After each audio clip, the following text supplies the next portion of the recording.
Give me your the blueprint of how you got to be. So Southside of Chicago, late 80s, early 90s.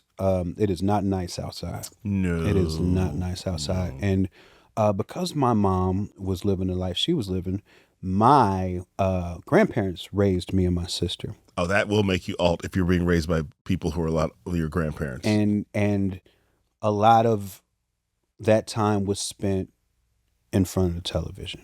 Yeah.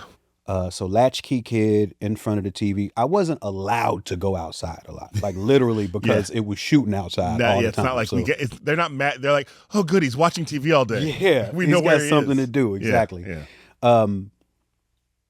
And we had cable, which was a rarity. Ooh. We had cable, so a lot of my alt identity, a lot of the original information that isolated me socially was watching like hours and hours of MTV. Hours and hours of like the Comedy Channel. Oh yeah, before Comedy Central. Before Comedy Central. Yep, I remember that. I was the sort of kid that, once cartoons were over, because cartoons were such a small segment of programming, and I was back then it was like they start at this time and they end at this time. And I had asthma real bad too. Oh, we both had. Okay, it's maybe asthma's the secret sauce. Maybe asthma. So you're not at the court learning how to dunk. You're the kid who, and back then if you pulled out an asthma inhaler, everybody would just like nobody knew what they were. I mean, so many kids I was around had asthma. Well, black kids, yeah, exactly. It's one of our hidden talents as black people, is being born in areas that give you asthma. It's terrible.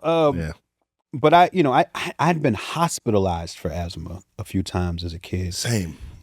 So I spent like a lot of time at home, on school days watching TV. And so that's when you would see the cartoons end at like 9 a.m. And then from like 9 a.m. to 3 something when cartoons come back on, I'm looking for anything funny on television. So I'm like learning about the world through reruns of shows that happened in the 70s and earlier in the 80s. And like all of that stuff is like informing my worldview, and I watched a lot of late 80s and early 90s stand-up comedy, because that was all over cable. Remember, you'd have like Even at the Improv and the half-hour comedy hour and free programming, all of that stuff. And so cheap programming. I'm learning how the world works through people telling jokes. The comedy specials that used to come on like HBO and Showtime, like all of that stuff. Like, you know what I used to love watching? Gallagher specials. I loved watching a Gallagher special. People like, this is definitely, you have to be a certain age. So there was a time when VH1 probably showed more Gallagher comedy than they showed music. Probably right. And Gallagher had like, I don't know, legitimately like 10 specials. He had a lot of specials. He had a lot of specials.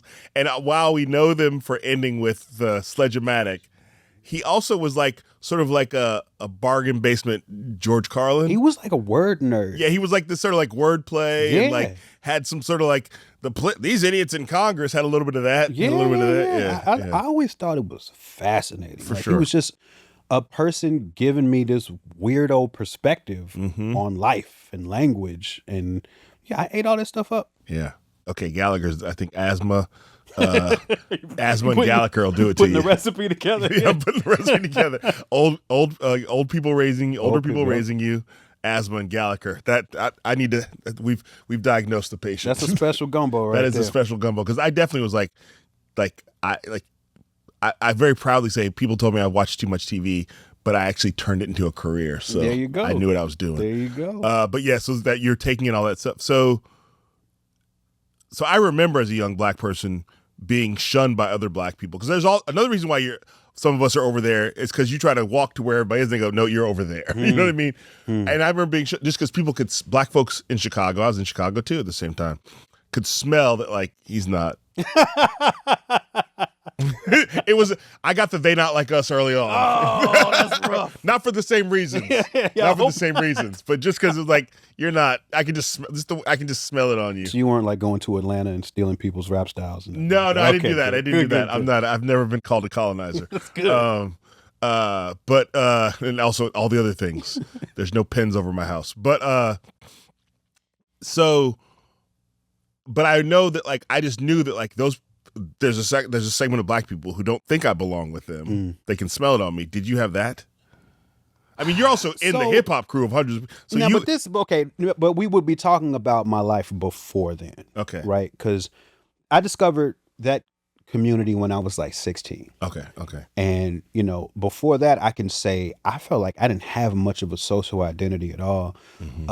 So I always felt like I was learning how to wear a socializing costume. That's why I say I could speak people, because, I think I could appear to be comfortable. Like I could go to my cousin's house that lived in the projects and be chilling. Yeah. Now I used to get roasted because I was legitimately and visually a nerd. Like it was undeniable. Yeah. Like my grandmother worked at Kmart. Okay. And so my clothes were just whatever they were selling at Kmart. Yeah, And she had an employee discount. Yeah, so I was just in nice sweaters and corduroys all the time. All the time. You were business casual at 11? My God, with little glasses and a little shag. I was not beating no nerd allegations. So it wasn't so much you're not black, but it was certainly you're not cool. Yeah. Which also, there's different ways to roast where you're kicking somebody out, but you're also seeing if you can roast them, see if they can take it, then you're letting them in. Yeah. So at what point is hip hop becoming a career? Ooh, so, okay, I get in and I start freestyling. And I would say I didn't record a verse until I was 18 for a song. And then I didn't write a song until I was in college. I had to be like 20 or 21. But that entire time, freestyling, battling, like street corner rapping. Like really in it. For real. Okay, and battling. Like you're not the guy who's like alt in his bedroom. No, you're actually out there. Because there wasn't a bedroom thing at that time because nobody had recording equipment. So none of us even thought of ever like trying to make it, we were just doing the arts because that's what we were supposed to do. We were supposed to get out there and do the graffiti. We're supposed to learn to break dance. We're supposed to rap. We're supposed to battle. So that's what we were doing. And we were getting sharp and getting good and whatever, I achieved a lot of success in rap. Like it was something that people could see I was good at. And so I just freestyled for years and years and years and years.